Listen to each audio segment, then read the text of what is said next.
สำหรับบทนี้จะแม่นภาษาอังกฤษสำหรับม4 M4 แล้วก็นี่จะเป็นบทเรียนที่2บทที่1เนาะ Unit 1 Lesson 2บทเรียนที่2 Like and Dislike ซึ่งบทเรียนที่1แม่นจะเว้าเกี่ยวกับFood and Drinks โอเคบัดนี้บทที่2บัดนี้สำหรับบทที่2แม่นin this lesson student learn how to express like and dislike จะบอกว่าจะเรียนรู้เกี่ยวกับว่ามักและบ่มักอันใดข้อที่1เนาะจะเป็นหมวดของคำศัพท์คือเก่าของทุกๆชั้นเรียนเนาะจะมีแบบนี้เลยเป็นข้อเรื่องตามมาแบบนี้ก็อ่านแล้วก็จื้อคำศัพท์เนาะจะเป็นคำศัพท์ที่1จะเป็นคำว่า grill เนาะ grill แปลว่าปิ้งเนาะ grill จะเป็นคำกริยาในที่นี้ beef steak ก็สเต็กงัวเนาะสเต็กงัวมันเป็นว่าดาดสิ้นงัวแม่นบ่beef steak ก็คือสเต็กงัวก็สเต็กสิ้นงัว the next word chili เนาะ chili มักเผ็ด dislike คือบ่มักเนาะ dislike บ่มัก fried rice เนาะ fried rice ข้าวผัดข้าวคั่วข้าวบ่ข้าวคั่วข้าวผัดส่วนใหญ่จะฮู้กันในข้าวผัด like เนาะมัก noodle soup นี่จะเป็นประเภทอาหารที่เป็นเส้นต่างๆจะเป็นมีก็ได้เป็นเฟอข้าวเปียกอย่างต่างๆใช้คำว่า noodle soup แต่นี่เพิ่นใช้คำว่าข้าวปุ้นเนาะข้าวปุ้นก็ได้เนาะ noodle soup จะเป็นประเภทอาหารเส้น the next one is rambutan เนาะ rambutan มะเงาะโอเคเป็น the next one is salad ก็คือยำเนาะยำสลัดอย่างประมาณนี้สลัดเป็น saladโอเค the next one is sticky rice เนาะ sticky rice คือข้าวเหนียวบทเรียนม4ข้อ2คือการอ่านแล้วก็เว้าตามครูสอนแล้วก็ที่3เฮาเบิ่งข้อที่3เลย look and write เนาะ look and write เบิ่งแล้วก็เขียนlook at the example and write your own sentences about what you like and dislike ให้เบิ่งประโยคตัวอย่างเนาะแล้วให้เขียนประโยคของตัวเองเนาะในสิ่งที่เจ้ามักแล้วก็สิ่งที่บ่มักมีหยังแหน่ example I like spicy food ข้อยมักอาหารเผ็ด I dislike fat and oily foods food มี s ตัวนี้ข้อยบ่มักอาหารที่มีไขมันแล้วก็มีน้ำมันลองเบิ่งเนาะมีหยังในนี้ที่มักแล้วก็บ่มักอาจารย์คิดว่าครูน่าจะเป็นbrainstorm ก่อนนะครูสอนเนาะหรือว่านักเรียนก็ได้เนาะ brainstorm ก่อนlist อาหารที่ like แล้วก็ dislike เนาะเป็น2อันหลังจากนั้นเฮาจึงมาสร้างประโยคนี้นะจะง่ายกว่า1นักเรียนจะฮู้กับคำศัพท์ก่อน2มาแล้วแม่นmake sentences by their own นะจะง่ายกว่าบัดนี้ข้อที่4เนาะข้อที่4แม่น read and match อ่านแล้วก็จับคู่ read the words in the box ตัวนี้ถูกต้องนะ box and match them with the correct picture เนาะกับเป็นรูปภาพที่ถูกต้องมีหยังแหน่มี ice cream เนาะกะแลมมี grilled chicken เบิ่งนี่เนาะคำว่า grill ตัวนี้เฮ็ดหน้าที่เป็นคำคุณนามบอกว่าปิ้งเนาะถูกปิ้งเนาะปิ้งไก่นะบอกถึงลักษณะของคำนามตัวนี้คำนามคำว่าไก่นี่เนาะปิ้งเนาะปิ้งไก่ต่อมาเป็น sticky rice เนาะอันนี้ก็เป็นคำคุณนามกันเนาะคือข้าวเหนียวบอกถึงลักษณะของข้าวเหนียว fried เนาะ rice fried ตัวนี้เนาะเป็นคำคุณนามคือกันเนาะจะมีความหมายว่าบอกถึงลักษณะของคำนามตัวนี้เนาะข้าวเนาะคั่วเนาะข้าวผัดนั่นแหละ noodle soup noodle เนาะเป็นคำนามผสมจะเป็นเส้นกับแกงเนาะเป็นเส้นกับแกงคือตัวใดก็ได้ในภาพนี้เนาะแล้วก็ orange มะเกี้ยงเนาะ beef steak สเต็กงัวthe next one is cake เนาะ cake ก็คือขนมเค้ก fruit หมากไม้แล้วก็ salad เนาะก็เป็นยำสลัดต่างๆ ก็เบิ่งตามรูปเนาะ number 1 is fried rice ข้าวผัด the next one is noodle soup I think ice cream this one number 3 cake is number 4 number 5 is beef steak and number 6 I think salad or number 7 chicken grilled chicken number 8 I think fruit absolutely fruit ต่อไปข้อที่5แม่น listen and say ฟังแล้วก็เว้า use information from the above pictures ให้ใส่ข้อมูลจากภาพข้างถึงภาพto ask your partner about what he she likes เพื่อถามเนาะคู่ของเจ้าว่าพวกเขามักกินหยังตัวอย่างว่า do you like fried rice เจ้ามักข้าวผัดบ่ yes I do เนาะถาม no I don't just sometimes I think ต่อมา would you like some fried rice เจ้าอยากสั่งเจ้าอยากได้เจ้าอยากข้าวผัดบ่ yes please เนาะโอเคเนาะตกลงได้เลยเนาะกรุณาเถาะประมาณนี้ would you like some cake อยากได้บ่ oh no thanks oh no thanks you no thanks โอเคก็ฝึกเว้าไปแบบนี้เนาะไปเรื่อยๆก็แล้วกันในแต่ละหัวข้อข้อที่6แม่น listen and practice เนาะฟังแล้วก็ฝึกซ้อมเว้ากัน listen and practice the dialogue เนาะฟังบทสนทนา dialogue แปลว่าบทสนทนาเนาะ conversation ก็คือการสนทนา having lunch at a restaurant สำหรับแม่นหัวข้อแม่นการกินข้าวในร้านอาหารที่ร้านอาหารบ่แม่นในที่ร้านอาหาร at มีคำมีสมพร Jennifer เนาะแล้วก็โอเคมี2คนสมพร What do you think of Lao food เจ้าคิดเกี่ยวเจ้าคิด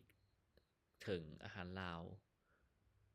แม่นหยัง Jennifer แม่นหยังที่เจ้าคิดถึงอาหารลาว Jennifer ตอบว่า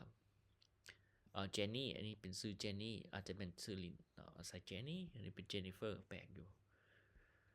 well I like some things ค่อยมักบางสิ่งบางอย่าง but not everything แต่บ่แม่นทุกสิ่งทุกอย่างสมพรว่า what kind of Lao food do you like the most I think เจ้ามักอาหารลาวประเภทใดหลายที่สุดwhat kind of Lao food do you like อาหารลาวประเภทใดเจ้ามัก Jennifer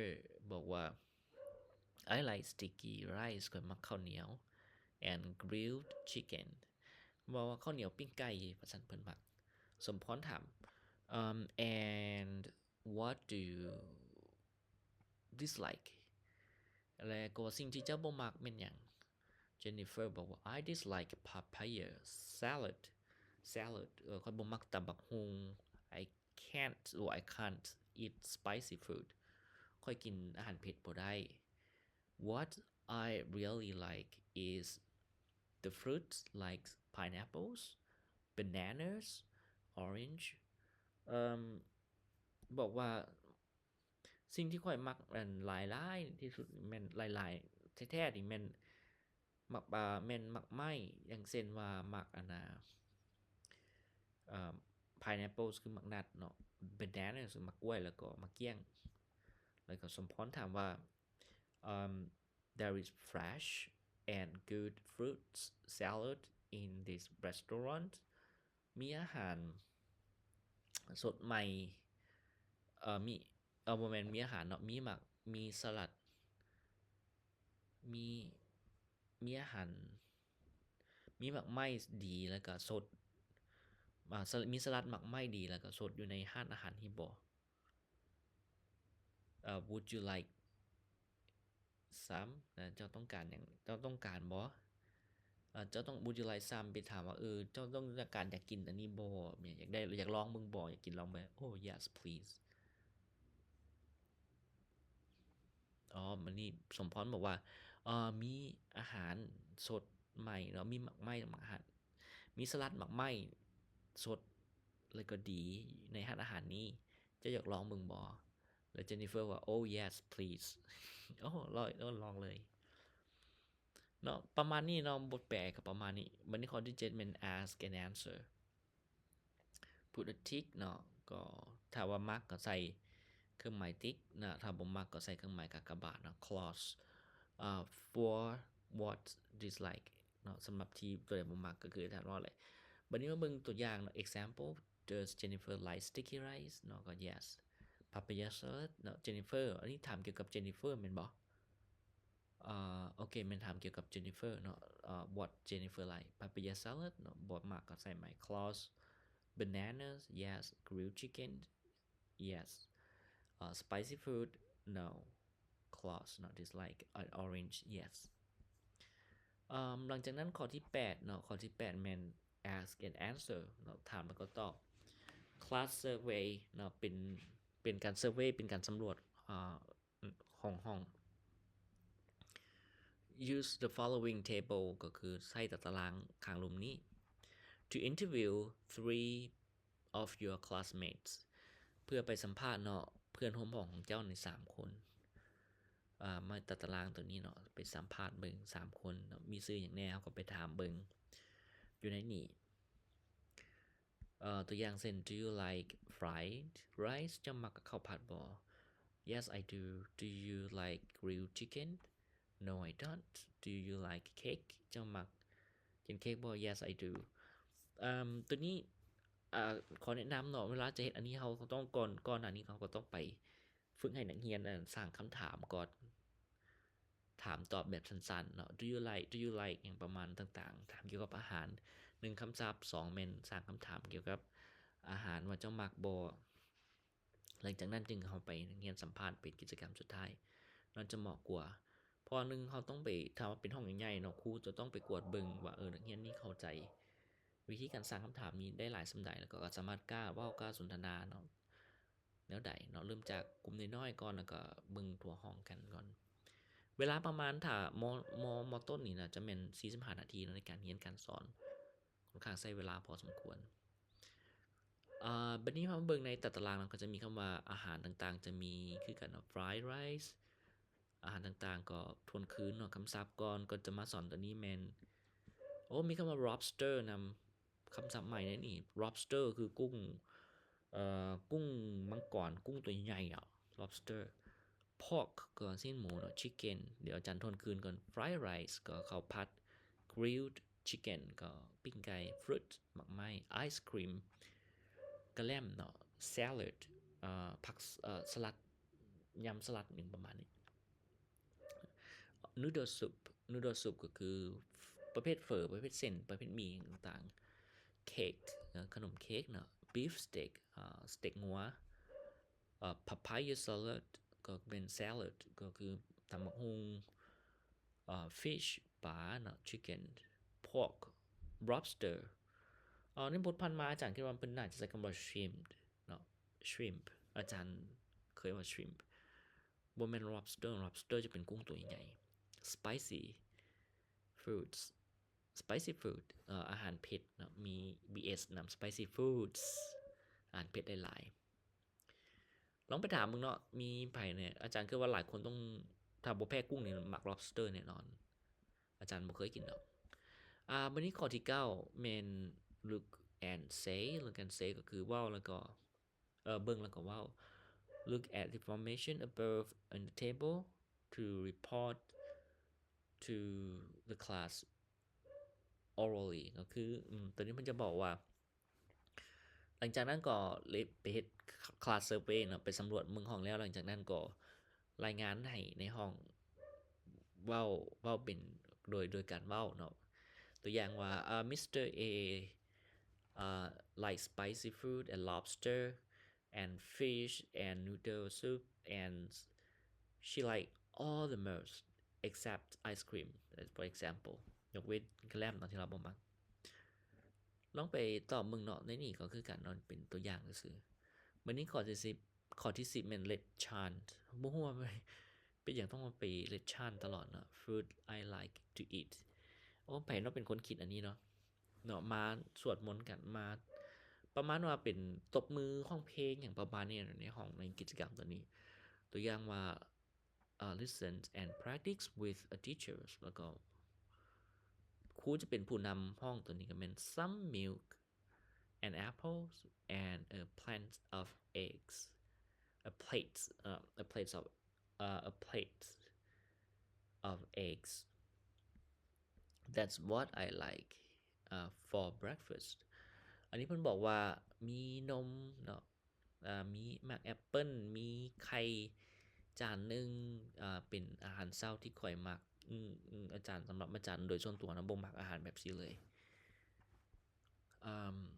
เพราะอาจารย์แพ้นมต่อมาแม่น a steak a bowl of soup some rice and some fruit that's what I like for lunch มีสเต็กเนาะแล้วก็มีแกงถ้วยนึงแล้วก็มีข้าวแล้วก็หมักไม้เป็นอาหารเที่ยงที่ค่อยมัก grilled chicken chili sauce and sticky rice and banana ปิ้งไก่ that's what I like for dinner ก็คือแบบนี้เนาะอาหารนี้ปิ้งไก่เนาะแจ่วหมักเผ็ดกับข้าวเหนียวและหมักกล้วยเป็นอาหารแรงที่ค่อยกินกินอาหารหนักในตอนแรงเลย but now it's late แต่ว่าตอนนี้มันช้าไปแล้ว I'm hungry again ค่อยก็หิวแล้ว what can I have for a snack ก็คือค่อยจะกินหยังเป็นอาหารว่างนะ snack อาหารว่างถ้าเป็นงูเนาะเดี๋ยวมันจะลงเสียงกันแต่เป็นงูเป็น snake